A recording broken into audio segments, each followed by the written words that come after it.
function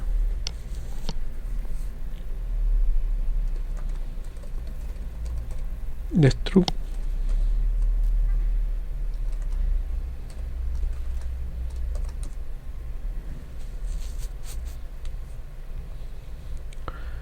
le vamos a poner acá entonces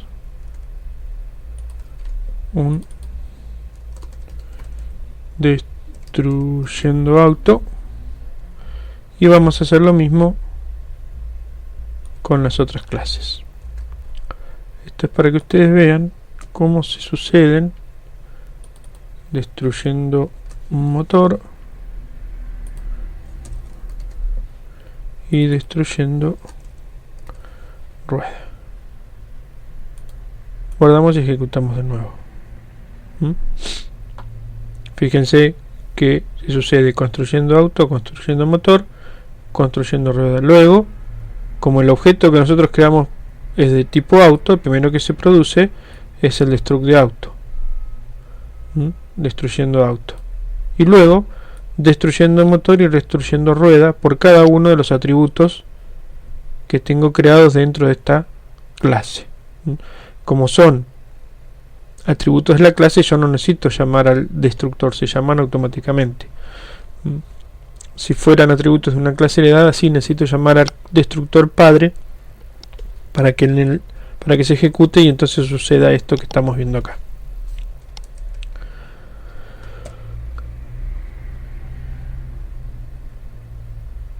Cuando tenemos clases entonces con objetos como atributos, se debe prestar especial atención al orden de las instrucciones en el constructor y en el destructor. En el constructor se debe considerar primeramente la necesidad o no de llamar al padre, en caso de ser una clase heredada, y luego establecer los diferentes objetos que componen los atributos propios de la clase. Y en el destructor, primero tendría que destruir todo lo necesario de mi clase y luego llamar a la clase padre. Ya lo vimos. Bien, podemos modificar entonces el método construct de la rueda para que podamos tener una rueda en cada lugar alternativo, ¿no? Entonces la rueda le vamos a agregar acá un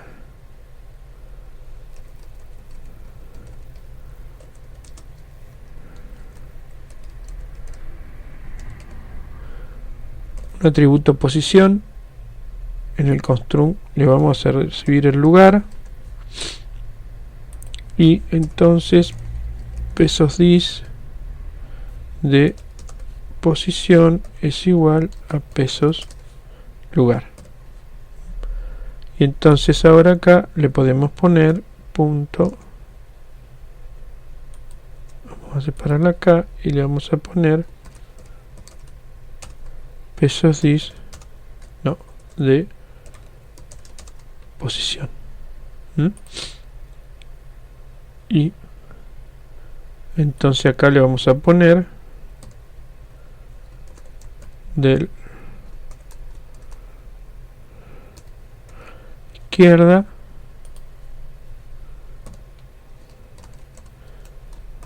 del derecha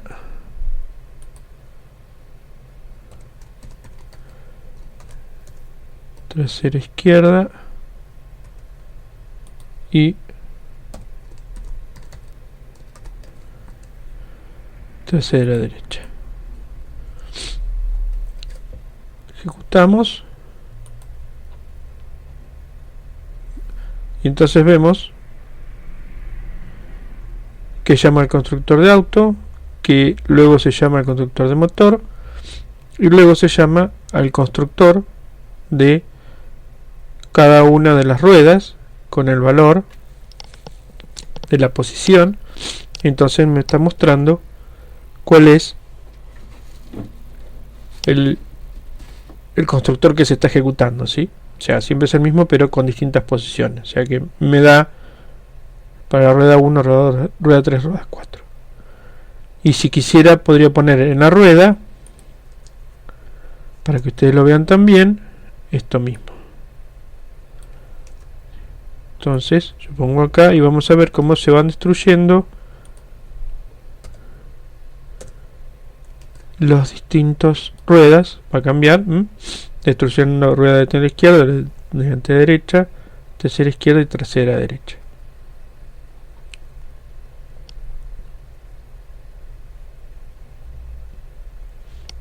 En este caso, como son atributos de una clase, ¿sí?, el destructor se ejecuta en el orden de los atributos, ¿sí?, no como veíamos anteriormente, que cuando se destruían los objetos se quitaban de la pila.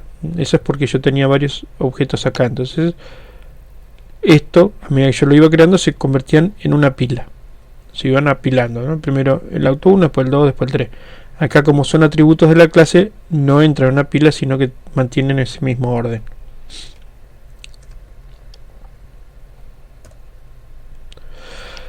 Finalmente llegamos a lo que son los métodos mágicos. PHP cuenta con un conjunto de métodos denominados mágicos. Estos métodos no son invocados directamente por su nombre, así como los constructores y los destructores. ¿Sí? Fíjense que los constructores no llamamos a construct, sino que llamamos a new. Y los destructores ni siquiera los llamamos. Todos los métodos mágicos en PHP empiezan con un doble underscore y tiene un conjunto acotado de métodos mágicos posible. Como los métodos mágicos de PHP rompen el paradigma de la programación orientada a objetos, no los vamos a estudiar en esta materia, a excepción de los constructores y destructores, que son parte de la misma. Interfaces. Las interfaces es una estructura que forma parte del paradigma de programación orientada a objetos, ¿sí?, pero es una forma que permite a los objetos agregarle funcionalidades que no son parte propios de la clase. Como en PHP y en muchos lenguajes de programación no se permite la herencia múltiple, es decir, yo no puedo heredar, así como en la realidad nosotros como personas heredamos de nuestro padre y de nuestra madre, por lo menos heredamos los genes. En la programación orientada a objeto no existe, la herencia es única, es decir, que una clase puede tener muchos hijos, pero una clase heredada solo puede tener un padre. De ahí que se compara el concepto de interfase. Las interfaces de objeto entonces permiten crear código con el cual especificar qué métodos deben ser implementados por una clase sin tener que definir cómo son implementados estos métodos, ¿no? Las interfaces se definen de la misma manera que una clase, aunque reemplazando la palabra reservada class por la palabra interface y sin ninguno de sus métodos tenga su contenido definido. Todos los métodos declarados en interfaz deben ser públicos, ya que esta es la naturaleza de la interfaz, es decir, no hay métodos ni privados ni protegidos. Las interfaces no son heredadas por las clases, sino que son implementadas por estas, es decir, que se utiliza el operador implements y todos los métodos de una interfaz deben ser implementados, no como en la herencia, que yo podría sobreescribir algunos métodos y otros no. En las interfaces, al igual que en las clases abstractas, todos los métodos, como son abstractos, todos los métodos deben ser implementados. Cuando yo quiero heredar de una clase abstracta, todos aquellos métodos que están declarados abstractos también estoy obligado a implementarlos. Si yo no implemento alguno de los métodos de la interfaz, cuando quiera ejecutar me va a dar un error, un fatal error, porque va a encontrar que hay métodos que no están implementados. Depende del lenguaje, en algunos momentos puede ser antes de la ejecución y en otros casos puede ser durante la ejecución, es decir, que arranca el programa a ejecutar y cuando tiene que ejecutar un método que no está implementado, revienta porque no está justamente implementado el método y no tiene acceso al mismo. Y además las clases podrían implementar más de una interfaz, pueden heredar de una sola clase, pero pueden implementar una o más interfaces, debiendo implementar todos los métodos de todas las interfaces. Y al igual que las clases, las interfaces se pueden extender, o sea, pueden heredar interfaces de otras usando la palabra clave extend, igual que en las clases. Aquí tenemos un ejemplo entonces, que yo tengo la interfaz iTemplate con la función setVariable y la función getHTML. No hace falta ponerle abstract porque ya sabemos que son abstractos. O sea, los métodos en las interfaces todos son vacíos, no tienen ningún tipo de implementación. Entonces tengo la clase template en este caso que implementa iTemplate, que tiene un atributo privado vars de tipo array y que implementa el método setVariable y pone valores de acuerdo a lo que viene en esos atributos. Y también implementa el método function getHTML, que devuelve un conjunto de valores de acuerdo a lo que está. Entonces, de acuerdo a cada implementación, debemos analizar y elegir entre implementar una clase completa desde cero, heredar de una existente, realizar una composición con otras clases, implementar interfaces y combinaciones de la anterior. Es decir, puedo necesitar implementar una clase cero, como dijimos en la clase persona, puedo heredar de una existente como alumno o docente o empleado, puedo realizar una composición de otras. Desde cero sería la clase auto y la composición desde cero serían las clases motor y rueda, y la composición sería la clase auto con varias ruedas y un motor. Y implementar interfaces o las combinaciones de las anteriores, ¿sí? Podríamos tener, por ejemplo, la clase colectivo, que hereda de auto, pero que además auto es una composición de otras clases. Bien, colectivo podría tener, por ejemplo, también una composición adicional donde cada asiento sea un objeto del tipo asiento. Y en las interfaces ahora podemos ver, por ejemplo, imagínense la clase animal que veníamos viendo en algún momento. Esa clase animal podría implementar una interfaz desplazar, o podría implementar, de acuerdo a el lugar en que estemos, podría implementar diferentes interfaces.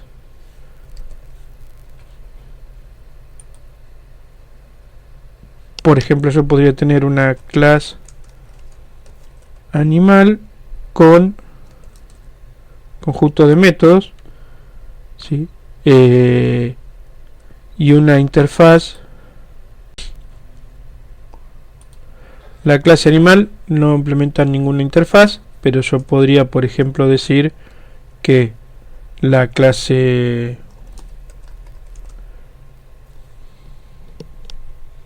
perro, ¿sí?, que extend de animal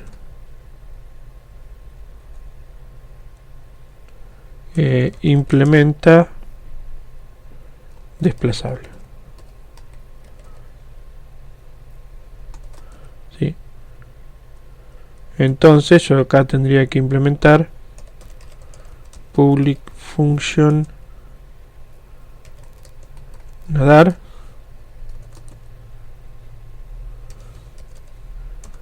eco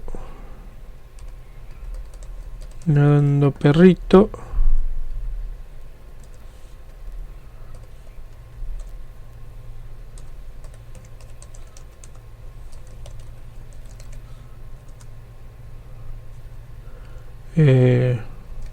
volar eco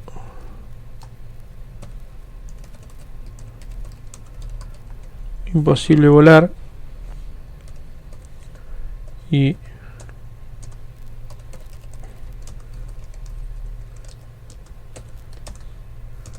function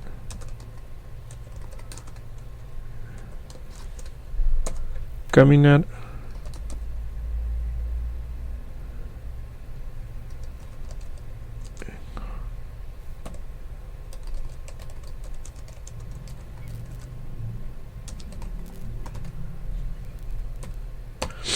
Ese sería el resultado de una clase que extiende de otra y que implementa una interfaz. Es decir, que incluso yo podría tener que implementar algún método sobre el cual no pudiera hacer nada. Podría devolver eso, podría dejarlo vacío. Por ejemplo, un perro no puede volar, pero puede nadar y puede caminar. Y si tuviera una clase pingüino, nadar, en realidad volar sería nadar, ¿sí? Porque el pingüino es un ave, entonces el volar sería nadar y salir del agua con el impulso. El nadar sería mover las aletas y el caminar sería caminando en dos patas. Luego en los ejercicios vamos a ver más ejemplos de la implementación de interfaces, pero es específicamente aquello donde nosotros necesitamos agregar cierta funcionalidad a una clase determinada o a esa clase y a sus subclases, pero esas funcionalidades que necesitamos que sean necesarias o compatibles con ciertas acciones que luego querramos aprovechar desde nuestro programa.